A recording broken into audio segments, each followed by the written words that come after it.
I don't mind you coming here and wasting all my time. 'Cause when you're standing oh so near, I kinda lose my mind. Firstly, Darren, thank you for your time today. You're looking very young. Sure. That fake backdrop that you've got looks exactly like your studio. It's still smoke and mirrors green screen here now, bro. Yeah. No, so the new walls going okay. You like working with the new walls, yeah? I do actually, yeah. So working on this song, Just What I Needed, I don't know, was it an ode to your new walls, having that new diffusion there, just what you needed in the studio? Maybe. I've always wanted to do a car song, and there's so many to choose from. And I used to do Let's Go. I previously did Drive with the HSCC, and it was really hard. The hardest thing was to choose what song, and Just What I Needed was chosen because it really just had a really upbeat sort of vibe as well. It's a complicated song that sounds really simple in the recording, so they're always my favorite challenge, to find that song that has a lot of moving parts and all essential parts. You know how, like, we've done a few videos before, and you know how we can chop and change a song, right? You know, we flip around and say, you play something completely different. In this song, it's very hard to modify any of these sort of essential parts, right? Yeah, they're really crucial, yeah. I think it's even down to the voicing on the guitar, where you're playing, and everything like that is pretty crucial. So I'm glad that I could sing it in its original key and didn't have to modify that, because that would have upset the guitar guys. Remember, I was originally going to use the keytar, but... Here's a thought. Could you grab the keytar and then show us? So yeah, remember, like, I was going to play the keytar. Well, the edge. These things are very wide. In my head, it seemed perfect. You just... Right? But... I couldn't do the whole thing like this. I needed to grab the mic and, in the end, set up the keyboard on a little angle, because it was one single part. I ended up using... I mean, I did find a really cool sound in the Roland as well, and had it all ready to go. But in the end, I just USB MIDI'd into Logic, and I used their vintage synth and tweaked a couple of knobs. That came out great. So, sorry, Roland.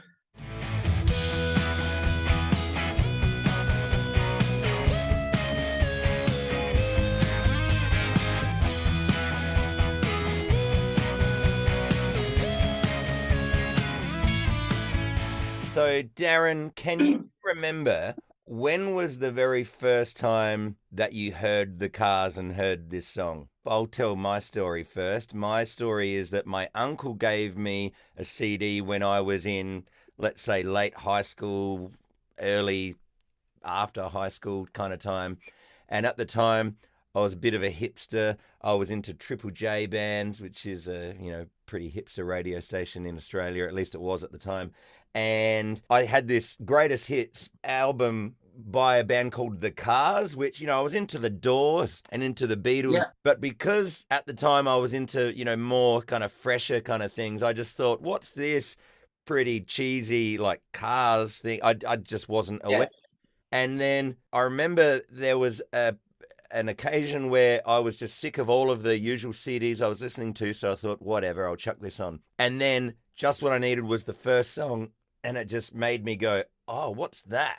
And so I couldn't not like it. Yes, it's pretty cool rock. One of my brothers had a turntable, and I was not allowed to touch it. My brothers lived in a room downstairs. It was the cool guy's haven, right? And I was the annoying little brother. And these guys would play the latest stuff, buy it, and play it all the time. My brother worked at a retail store, and he would always be buying the latest records as they came out. So I was 15, 16 when this dropped, and my brother was just freaking playing this album on loop. And my mother would be banging on the kitchen floor upstairs, telling him to turn it down. He couldn't hear anything because he was cranking. This music is smack dab right in the middle of that sweet spot of my memory, where it really did influence what I was thinking and what I was doing.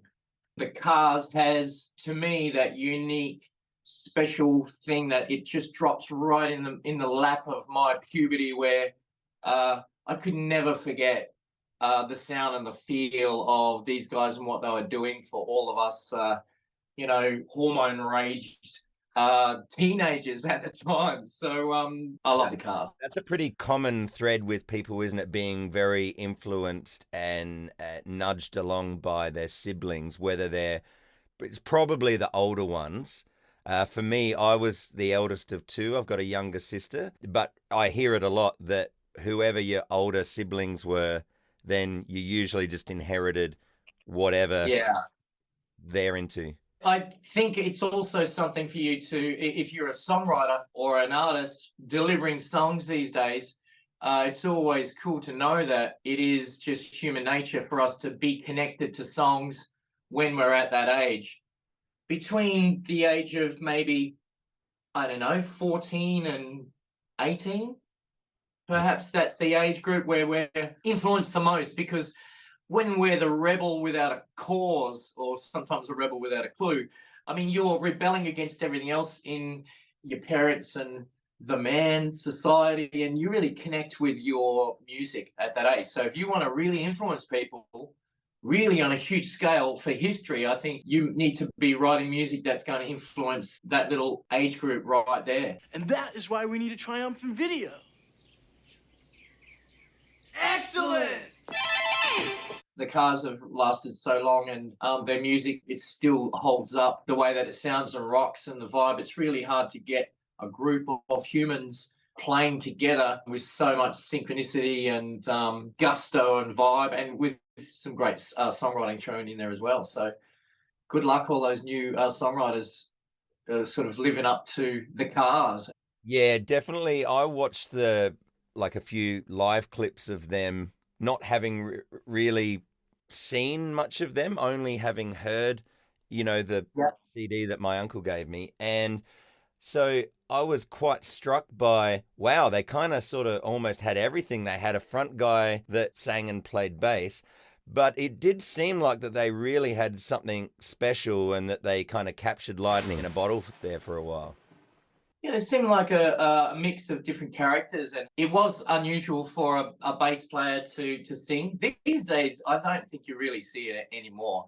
Maybe bass players could walk and chew gum back then, and these days they're not that smart. I don't know. That I'm going to get in trouble for that one, aren't I? But I think, Level 42, Susie Quattro, lots of bass player lead singers, and it is a surprise to young people now seeing a bass player singing. But yeah, back then it's just the coolest thing. Also, the timing of the lyric is always pretty spot on. Just what I needed, even the way that his vocals are, there's no randomness about it. Talking in your sleep. I guess you're just what I need. The vocal meter and the timing in Cars songs are syncopated, and they're in the pocket. You can't sing it loose. You can sing it in tune and well with the right gusto. But if you are not banging on those eighth notes, or where he is inside the timing, it just doesn't fit. And I think that that's probably why it makes sense. He's playing a rhythm instrument that's sitting in the pocket, and so is his vocals with the timing. So did you notice the timing? Just what I needed, Definitely noticed that pocket thing that you're talking about, because it's kind of with everything, really. Every single individual part, it's kind of like this mini pop song symphony in a way that's so good how it all fits. I guess you're just what I needed. I needed someone to please. We had choreographed moves and everything, remember? I'm not sure whether it's noticeable in the video itself. And I wasn't sure whether we were always getting it. I think Jan was getting it sometimes. You and I were on it, and we both knew that the GoPro was going to be the shot with a snare drum hit. And we were doing it for fun, but I knew that, if anything failed, that would still be cool as an intro. But what could you do? I found it a bit of a challenge, because I'm there having to play dun, dun, dun, dun, dun, dun, dun, dun, dun, dun, and not miss a beat while I'm moving side to side as well. But that's all right. It was good fun. Hey, so Hey, credit to you, Crafty. Your timing was fantastic on this. Look, I have been known to do a little nudge on some things every now and then, but all of that playing was in the pocket, and I did not need to touch anything that you did in there. And I know that because we're using a metronome, you're also hearing a tick-tock-tock in your head instead of Mario keeping us in time, but it was right in the pocket, mate. It felt really good. Remember the original record speeds up and slows down. We were talking about that before we started recording, how we were going to still achieve that. And Mario said, don't worry, I'll pull and push you guys with a click. So you can feel those ebb and flows inside the recording as it does push and pull back. It seems like it is speeding up and slowing down, but the average is a set metronome, and I think we achieved that too. That was really all credit to Mario on the drums and Damien following along. Of course, you were right on at the beginning because it is straight, very straight at the beginning, but it was really those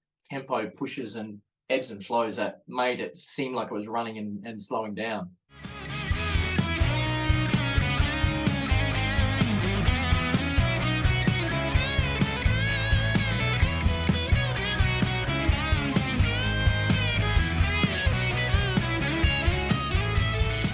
tell me, what were your challenges as a production guy once it was recorded in being able to get it to sort of feel and sound like, you know, that real solid classic recording that we know? I like more bass in my mixes than the Cars used to do. They never used to put a lot of bass in the mix, but it had a grinding rock sound. So I really needed to make sure that if it was going to have my little tick, my mix to it was going to have that bass driving a little bit more than usual. Had to make sure that the tones of what you were playing and Jam were playing were pretty well on the mark. Not exactly like their guitar sound, but pretty close so that you guys were complementing each other.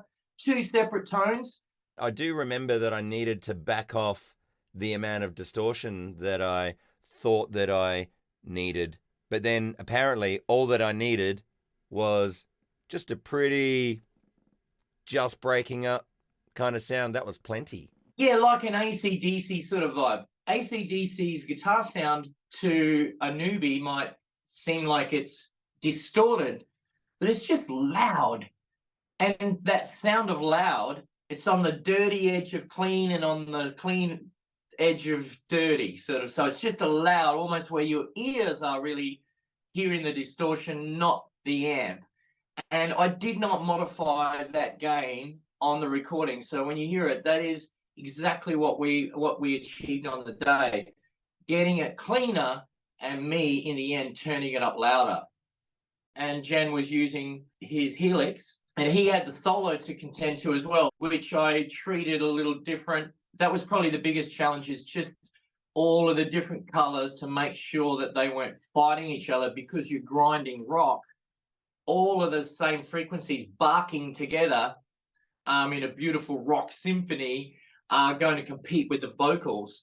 And I'm the mixing guy and the singer. So you could normally, you know, if I'm singing, you would think that I would be just turning myself up and turning you guys down, but that's not really a very good producer, good mixing guy. And I've sort of got over that over the years. So I've got to give myself enough room so you can hear the lyrics, but really be inside that rock soup. I ended up making this track maybe one of the loudest tracks as far as Sing It Live goes. As far as the dynamic range, I've really slammed this one hard, because it means, you know, I've tightened up, I've turned up the quieter things up so that the distance between the loudest and the softest is so small, everything is cranking in your face. And I really didn't feel a fire in the track until I did that. I've got some great digital toys, and I've got a couple of essential items now that I think, you know, have really just made a big difference to my sort of mastering. I do have 5 sets of speakers here. They're all around here. It's just, wow, I mean, too much speakers. You walked in here, it's like a wall of sound.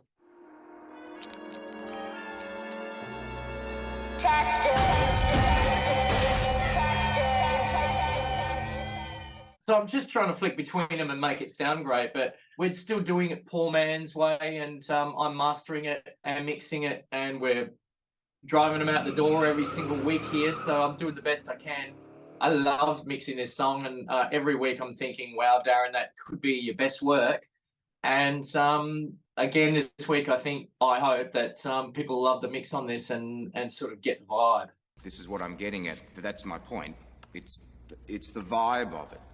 I sort of feel the big privilege of being, let inside the, the Sing It Live Secret Society type of thing where, you're slaving away, working on all that stuff, where all I've done, apart from the preparation of being able to, do my job on the day, is just kind of rock in and do like a bit of a Krusty the Clown thing of just going, all right, here's my thing, see ya.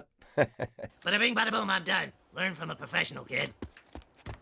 So the harder I work and the better I can be for this, as far as production-wise goes, it eases the mind of the performers. I hope it does anyway. So, I work really hard behind the scenes and for the results so that you guys can feel confident that I've got that in hand and you can just perform and have fun. As you know, there's a lot of pressure in the room for you to get your part right, because if you screw up, there's 4 cameras looking at you, can't really hide, and even some of us make faces, Jan, and so when we make a mistake as well, so it's hard to hide even that, to be honest, right? Not happy, Jan! So we try and do the very best to the end, and I want you guys to try and do it relaxed and have as much fun as we can, because those videos are the best. I just work my butt off, really, and just try and be the very best I can do for everyone's sake, really, there. And I don't know, one day I'm going to have to hand over the reins to someone else. I feel really sorry for that person during their training period, but we'll cross that bridge, right? Yeah. So baby,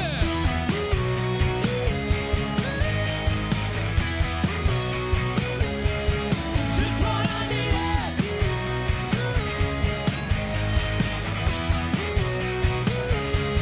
It's just what I needed. So, Darren, thanks very much for your chat today. That was fun.